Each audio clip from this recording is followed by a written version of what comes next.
Buenas tardes, compañeros. Soy Alberta Domínguez Arellano, con matrícula 240-11935.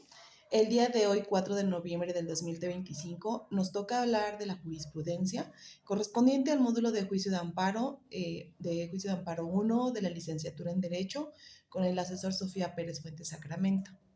En el reto se nos asignó la lectura de 3 casos donde se nos presentaban 3 jurisprudencias, las cuales debimos analizar para poder responder 5 planteamientos.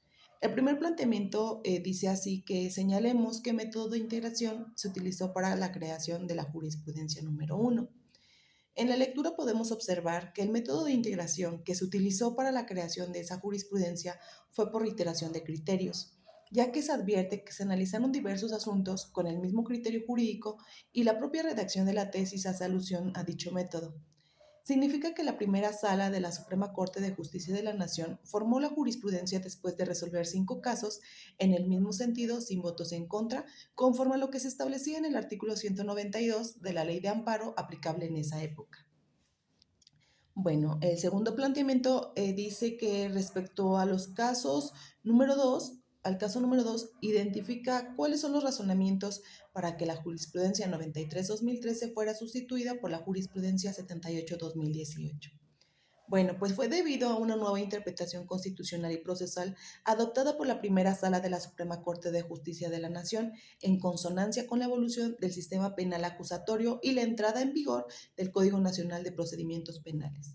También porque la primera jurisprudencia, la primera sala había sostenido que el auto que ordena la citación del investigado a la audiencia de formulación de imputación constituía un acto que afectaba indirectamente la libertad personal, ya que imponía una obligación ineludible de acudir ante la autoridad judicial bajo el apercibimiento de aprehensión.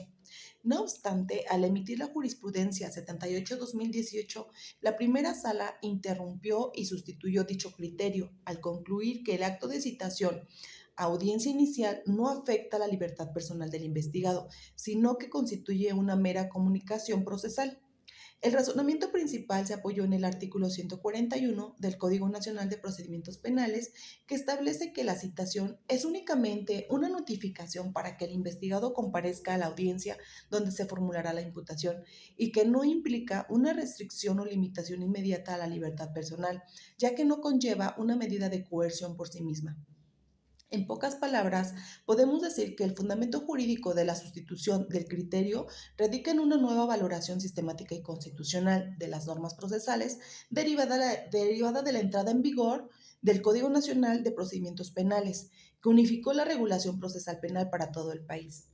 Mientras que la jurisprudencia 2013 se sustentaba en las legislaciones locales, la 2018 se aplicaba a nivel nacional en armonía con el nuevo marco normativo y porque la primera sala reconoció que el acto de citación no restringe de forma directa la libertad personal. Adecuó su interpretación a la normativa nacional del Código Nacional de Procedimientos Penales, superando así los criterios locales anteriores y determinó la improcedencia del amparo indirecto contra dicha citación. El tercer planteamiento dice que señalemos las épocas del Semanario Judicial de la Federación en las que fueron publicadas las jurisprudencias. Bueno, pues en el caso número 1 fue publicada en la novena época. Entre las transformaciones más relevantes de este periodo destaca la reorganización del Poder Judicial, el impulso, la creación y el fortalecimiento de tribunales colegiados y unitarios de circuito, la consolidación del sistema de jurisprudencia por iteración y la contradicción de tesis. En el caso número 2, la tesis fue publicada en la 10ª época del Semanario Judicial de la Federación. En esta época podemos distinguirlo por significativos avances del sistema jurídico mexicano, entre los cuales destaca la incorporación del bloque de constitucional y la interpretación conforme a los tratados internacionales de los derechos humanos. Y si hablamos del caso 3, la jurisprudencia fue publicada en la novena época del Seminario Judicial. El significado jurídico de que esta tesis pertenezca a esa época radica en que su contenido se formó bajo el marco normativo previo a la reforma constitucional del 2011 en materia de derechos humanos. El cuarto planteamiento dice que en el caso número 3 señalemos para qué autoridades es obligatoria la aplicación de dicha jurisprudencia. Y aquí, pues bueno, podemos ver que de acuerdo con el artículo 94 del párrafo octavo de la Constitución Política de los Estados Unidos Mexicanos, así como la ley de los artículos del 192 y el 193 de la Ley de Amparo, la jurisprudencia emitida por la Suprema Corte de Justicia de la Nación y por los tribunales colegiados de circuito tiene carácter obligatorio para todas las autoridades jurisdiccionales del país, los tribunales colegiados y unitarios de circuito, los juzgados de distrito, los tribunales militares judiciales de los estados y de la Ciudad de México, y para las autoridades administrativas cuando actúen en funciones jurisdiccionales.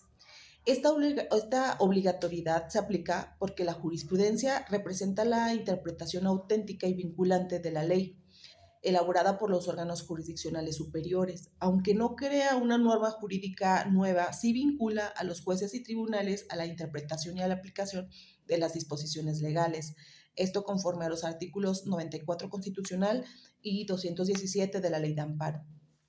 Finalmente, el quinto planteamiento dice que en el caso número 1 identifiquemos si se cumple con el requisito establecido en el artículo 223 de la Ley de Amparo respecto a los votos que deben emitirse para su aprobación.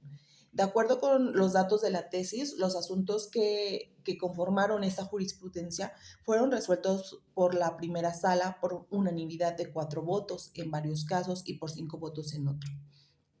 Aquí nos demuestra que se cumple plenamente con el requisito establecido en el artículo 223, ya que el mínimo exigido para la validez de la jurisprudencia por parte de la sala es de 4 votos a favor, lo que otorga validez formal en su carácter de jurisprudencia obligatoria.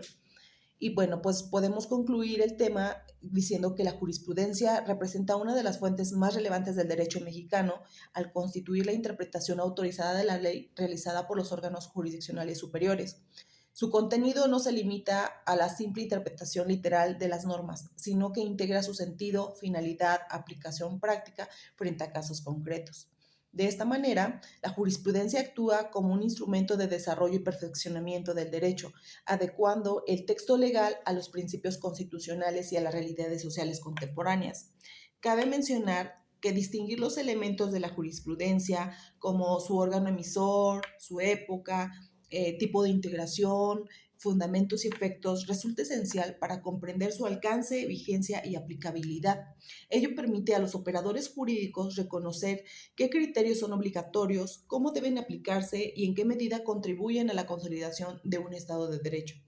Finalmente, la utilidad de la jurisprudencia se manifiesta en su capacidad para interpretar, unificar, actualizar y garantizar la correcta aplicación del derecho.